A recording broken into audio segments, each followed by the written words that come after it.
हमें है आपकी सेहत का ख्याल, इसीलिए हर रोज लेकर आते हैं हम आपके लिए न्यूज 24 का खास प्रोग्राम संजीवनी। मैं हूं विपनेश माथुर और मेरे साथ हैं जाने माने आयुर्वेदाचार्य डॉक्टर प्रताप चौहान। डॉक्टर प्रताप चौहान, बहुत बहुत स्वागत है आपका संजीवनी में। शुक्रिया जी। कहीं आप भी तो नहीं ले रहे हैं गलत तरीके से सांस? मुंह खोलकर सोना है कितना खतरनाक? जानिए डॉक्टर प्रताप चौहान से संजीवनी में। आप सभी अपने बच्चों से बहुत प्यार करते होंगे, उनकी छोटी छोटी बातों पर बहुत गौर भी करते होंगे, उनके साथ हंसते होंगे, खिलखिलाते होंगे, खेलते होंगे। लेकिन क्या आपने अपने बच्चे को सोते हुए ध्यान से कभी देखा है? क्या आपने अपने बच्चों के सांस लेने के तरीके पर गौर किया है? कहीं आपका बच्चा नाक की जगह मुंह से सांस तो नहीं लेता है? अगर ऐसा है तो आपको आज की संजीवनी जरूर देखनी चाहिए, क्योंकि नींद में मुंह से सांस लेना बच्चों की सेहत को बहुत बड़ा नुकसान पहुंचा सकता है। कैसे, यही आज बताने वाले हैं डॉक्टर प्रताप चौहान। तो चलिए आज की बेहद इंटरेस्टिंग चर्चा की शुरुआत करते हैं और जरूरी बातें आप नोट कर लीजिए, क्योंकि आज की जो चर्चा है वो आपके बच्चों की नींद से, आपकी नींद से जुड़ी हुई है। तो आइए चर्चा की शुरुआत करते हैं। सबसे पहले जानते हैं कि जो लोग मुंह खोलकर सोते हैं, खासकर छोटे बच्चे, ये उनकी सेहत के लिहाज से सही है या फिर गलत है? डॉक्टर प्रताप चौहान, अमूमन है घर में कोई ना कोई तो ऐसा होगा कि जो बच्चे नहीं, बड़े भी, हाँ एग्जैक्टली, बड़े भी मुंह खोलकर सोते हैं। तो क्या ये कितना नुकसानदायक है, मुंह खोलकर सोना, मुंह से सांस लेना सोते वक्त? देखिए, सबसे पहले हमें ये सांस की पूरी प्रक्रिया, पूरी क्रिया को समझना पड़ेगा। सांस जो है वो नाक से लिया जाता है, नॉर्मली डिजाइन हमारा इस तरह का, और उसके पीछे जो है एक पूरी साइंस है। क्योंकि जब हमारी जो वायु हमारे अंदर जा रही है, और ख़ास तौर से आजकल शहरों में जहाँ हम रह रहे हैं, जहाँ पॉल्यूशन बहुत ज़्यादा जो है डेंजरस लेवल से भी ऊपर बिल्कुल पहुँच चुका है, और वैसे भी पॉल्यूटेंट्स कुछ ना कुछ धूल मिट्टी होती है। तो नाक में क्या है, आपने देखा होगा, नाक के अंदर जो है छोटे छोटे बाल होते हैं। पहले तो बाल में कुछ चीज़ें अटक जाती हैं, फिर नाक के अंदर एक नेजल मेम्ब्रेन होती है, वहाँ वो चिपक जाती हैं चीज़ें, क्योंकि हमें तो ऑक्सीजन चाहिए अंदर, जो हम सांस ले रहे हैं वायु चाहिए, प्राण वायु हमें अंदर चाहिए, बाकी चीज़ तो नहीं चाहिए जो उसमें मिली हुई है। तो मुंह में तो कोई ऐसी बाल नहीं है, कोई मेम्ब्रेन भी नहीं है, तो सारे पोल्यूटेंट्स अंदर जाएंगे, फिर गले में जाएंगे, और फिर प्रेशर तेज होगा, आपकी हार्ट की मसल्स जो हैं वो कमज़ोर हो जाएंगी, क्योंकि वो जो साइनसेस में जो हमारी ऑक्साइड बन रही है ऑक्सीजन की, वहाँ पर जो है वो नहीं बनेगी वहाँ पर। और यही नहीं, आपको बहुत तरह की और प्रॉब्लम्स जो है मुंह से सांस लेने से होती हैं, उनके बारे में आज जिक्र हम करने वाले हैं। और ये भी जिक्र करेंगे कि कौन कौन वो लोग हैं जो इसके रिस्क पर हैं, क्या कर सकते हैं आप उसके लिए, सारी चीज़ों का विस्तार से जो है आज जिक्र करने वाले हैं। लेकिन अगर आप भी मुंह से सांस लेते हैं तो उसका एक प्रॉपर उपचार आपको करना चाहिए।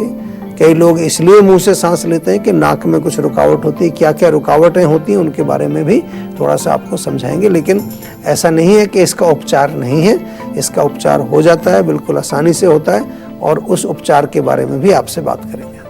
आइए चर्चा को आगे बढ़ाते हैं। जैसा कि डॉक्टर साहब ने आपको बताया कि अगर आप सोते समय मुंह खोलकर सांस लेते हैं तो वो कितना रिस्की आपके लिए हो सकता है। ऐसा नहीं है, ट्रीटमेंट है इसके लिए, इस पर भी हमारी चर्चा आगे जारी रहेगी। लेकिन फिलहाल आपके बच्चों की बात कर लेते हैं। डॉक्टर प्रताप चौहान, सबसे पहले बच्चों से रिलेटेड ये सवाल है कि बच्चे अगर मुंह खोलकर सोते हैं तो ये उनके लिए कितना रिस्की है, किस तरीके की बीमारियों का सामना वो कर सकते हैं? देखिए, जैसा मैंने कहा कि मुंह खोल करके जब आप सांस लेते हैं तो आपका पूरा जो है, जो भी वायरस, बैक्टीरिया, पॉल्यूटेंट सब मुंह के अंदर जाते हैं। तो सबसे पहले तो आपके मुंह में ही इन्फेक्शन हो जाएगा। बैड ब्रेथ आपने देखा होगा, कई लोगों के सांस में बदबू होती है, दांतों में सड़न शुरू हो जाती है। तो दांतों में सड़न केवल भोजन से नहीं होगी, बाहरी भी कोई फॉरेन बॉडी जाएगी, वो भी पैदा करेगी।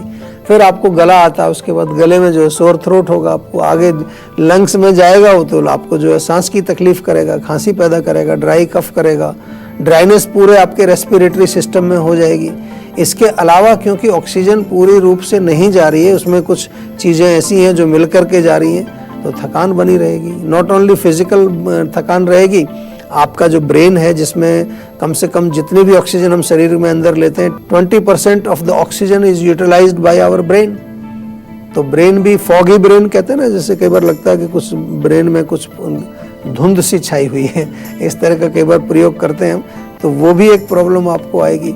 और यही नहीं, हार्ट का मैंने जिक्र किया था आपको कि हार्ट की मसल्स भी आपकी कमज़ोर होंगी, और स्नोरिंग की प्रॉब्लम होती है। जब सांस आप मुंह से लेंगे तो हवा बड़ी तेजी से जाती है, आगे तो नली पतली है, यहाँ से ज़्यादा हवा जाए आगे पतली तो एकदम से आवाज़ जैसे सीटी बजती है। कई लोग इस तरह का जो है स्नोरिंग करते हैं जैसे पूरा विस्लिंग उनका हो रहा है।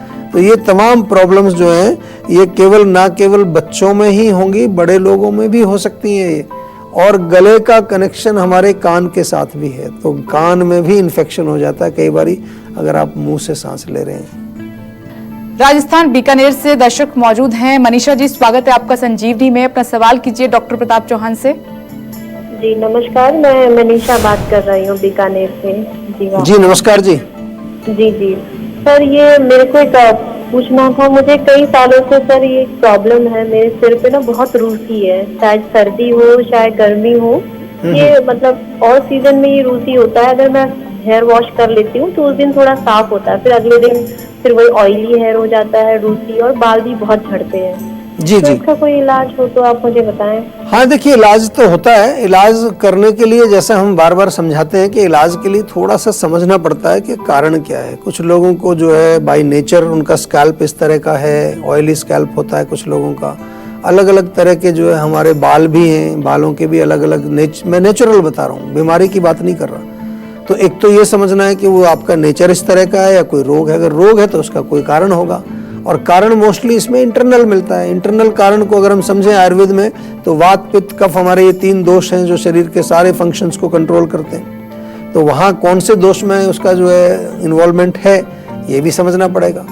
तो मैं आपसे निवेदन करता हूँ, आप जो है हमारे जो सेहत का नंबर है उस पर कॉल करके डॉक्टर को थोड़ा विस्तार से बताएं, क्योंकि रोग आपने बताया कि ये थोड़ा पुराना रोग है और डिफ़िकल्ट हो गया है। डिफ़िकल्ट इसलिए कि हर मौसम में ही रहता है। आपको आमतौर पर लोगों को सीजनल होता है, सर्दियों में थोड़ा डेंड्रफ हो जाता है, बाकी मौसम में साफ रहता है बिल्कुल। तो इसलिए थोड़ा इसमें गहराई से जाके समझना। एक छोटा सा नुस्खा मैं ज़रूर बताऊंगा आपको। एक तो जो है सप्ताह में 2 बार तो ऑयलिंग जरूर करिए बालों में, और दूसरी चीज़ जो है ऑयलिंग जब करेंगे तो उस तेल में थोड़ा नींबू का रस मिला लीजिए। अगर 50 ग्राम तेल है तो 30 ग्राम नींबू का रस उसमें मिला लीजिए, और फिर नीम के पत्ते उबाल करके और उससे अपने बालों को धोइए। तो इससे बहुत रिलीफ मिलेगा, आपको बहुत फर्क पड़ेगा। लेकिन जड़ से रोग को ठीक करने के लिए आपको इंटरनल मेडिसिन कुछ ना कुछ तो लेनी पड़ेगी, उसका इंतजाम हम करेंगे। टेंशन की कोई बात नहीं है। जीवा आपके साथ है तो कोई स्ट्रेस आपको नहीं होना चाहिए किसी भी प्रकार का।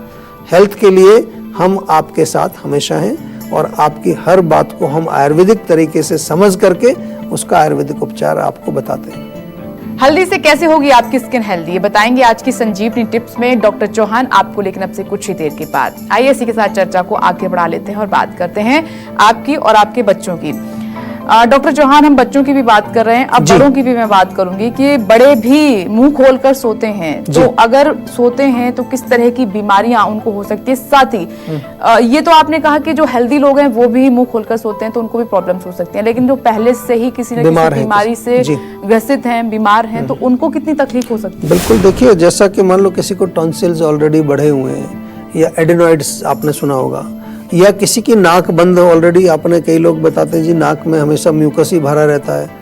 कुछ लोग कहते हैं कि नाक में वो मस्से हो गए, पॉलिप्स हो गए, नेजल एलर्जी जिसको है, अस्थमा जिसको है, जिसका ऑलरेडी खांसी जुकाम ये सब बना रहता है। तो ये जो तमाम लोग हैं इस तरह के रोगों से पीड़ित हैं। और इसके अलावा हम देखें तो जो लोग जो हैं जिनके नाक में कई बार आपको डॉक्टर बोलते हैं कि नाक की हड्डी आपकी टेढ़ी हो गई है, या नेजल एलर्जी आपको हो गई है, तो इन लोगों को तो बहुत तकलीफ हो जाएगी, क्योंकि ऑलरेडी उनका ये जो नाक, गला और फेफड़े ये ऑलरेडी जो है उसमें कुछ ना कुछ रोग है।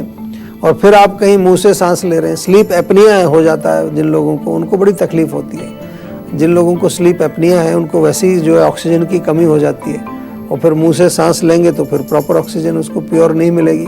तो ये विशेष रूप से ये रोगों से जो लोग पीड़ित हैं उनको तो बहुत एक्स्ट्रा केयरफुल रहने की ज़रूरत है, और उनको नाक से ही सांस लेना चाहिए। लेकिन अगर नाक में कोई ब्लॉकेज है किसी प्रकार का, खासतौर से बच्चों की आपने बात की, तो बच्चे जो होते हैं छोटे बच्चे, वो हमारे आयुर्वेद में लिखा है स्पष्ट कि वो कफ की एज है, और कफ की जो उम्र होती है उसमें नेचुरली जो है कफ बढ़ा होता है। तो छोटे बच्चों में आपने देखा होगा अक्सर उनका गला, चेस्ट, उसमें कंजेशन होता है। तो उनके लिए बहुत तकलीफ हो जाएगी। तो उनको कई बार ट्रेनिंग देनी पड़ती है, उनको थोड़ा सा याद दिलाना पड़ता है, या फिर जो भी कोई ब्लॉकेज है उस ब्लॉकेज को साफ करना पड़ेगा। और उस ब्लॉकेज को कैसे साफ करेंगे ये भी बताएंगे आप।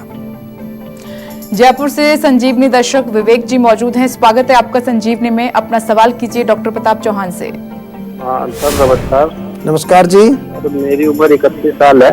अच्छा जी। सर पर जब मैं रात को सोता हूँ ना, तो अगर मैं एक तरफ होकर सो जाता हूँ तो सर रात को किसी समय उठता हूँ तो बिल्कुल हाथ पैर अकड़ जाते हैं सर। अच्छा, तो उसमें अकड़ाहट जो पूरे जिधर आप करवट लेते हैं उधर या पूरे बॉडी में ही होती है? हाँ सर, जैसे मैं करवट लेकर तो अकड़ जाते हैं, वो चीटियाँ सी चलने लगती है, बहुत देर के बाद ठीक होता है। जैसे सुन्न हो जाता है थोड़ा है? हाँ जी हाँ जी। तो इसमें देखिए कोई ज़्यादा टेंशन वाली बात नहीं है। थोड़ा सा सर्कुलेशन अच्छा रहे खून का। कई बार जब उधर उस करवट सोते हैं तो दब जाती हैं चीज़ें, और कोई बार हमारी नर्वस सिस्टम में भी जो है उनका जो न्यूरो ट्रांसमिशन थोड़ा वीक पड़ जाता है, उसके कारण नंबनेस या सुन्नता आ जाती है। तो तेल की मालिश बहुत सरल उपाय है इसका। बॉडी में स्टिफनेस भी नहीं आएगी, आपका सर्कुलेशन भी अच्छा रहेगा। हर रोज जो है सुबह नहाने से पहले तिल का तेल थोड़ा गर्म करके उससे मालिश करिए। केवल जिस तरफ आपको अकड़ाहट आती है उधर ही नहीं, पूरी बॉडी में मालिश करिए। और रात को जब सोते हैं आप उस समय चाहें तो थोड़ा सा गुनगुना दूध पिए। दूध में 1-2 खजूर या छुआरे उसके साथ आप लें, ताकि इंटरनली भी आपका ब्लड सर्कुलेशन अच्छा रहे, किसी प्रकार की कमजोरी आपके नर्वस सिस्टम में ना रहे, और खून का दौरा भी आपका सही चलता। नमस्कार, मैं हूं मानक गुप्ता। अगर आपको हमारा ये वीडियो पसंद आया हो तो इसे लाइक और शेयर जरूर करें, और हाँ, हमें सब्सक्राइब और फॉलो करना ना भूलें, ताकि आप देश और दुनिया की कोई खबर मिस ना करें। तो जुड़े रहिए हमारे साथ और देखते रहिए News 24।